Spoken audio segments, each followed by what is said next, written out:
اسلام آباد سے اپڈیٹ دیں گے۔ تحریک لبیک پاکستان کا لبیکیہ اقصی مارچ لیاقت باغ راولپنڈی سے شروع ہو کر فیض آباد پہنچ گیا۔ تحریک لبیک پاکستان نے مظلوم فلسطینی عوام سے اظہار یکجہتی کے لیے 13 جولائی بروز ہفتہ دن 11 بجے لبیکیہ اقصی مارچ کا آغاز کیا۔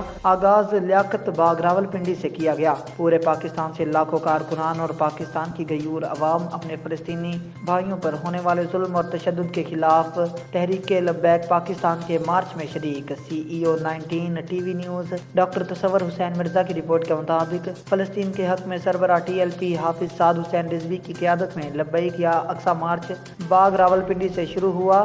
راولپنڈی کے مختلف راستوں سے ہوتا ہوا فیض آباد پہنچ گیا۔ لاکھوں اشکان رسول صلی اللہ علیہ وسلم کی فلسطینی عوام سے اظہار یکجہتی مارچ عوامی سمندر کا سما پیش کر رہا تھا۔ مارچ میں عوام اپنے پاکستانی حکمرانوں سے یہی مطالبہ کر رہے تھے کہ جو تحریک لبیک پاکستان نے حکومت کے سامنے رکھے ہیں۔ پہلا مطالبہ مظلوم فلسطینیوں تک غذائی اور طبی امداد فی الفور پہنچائی جائے۔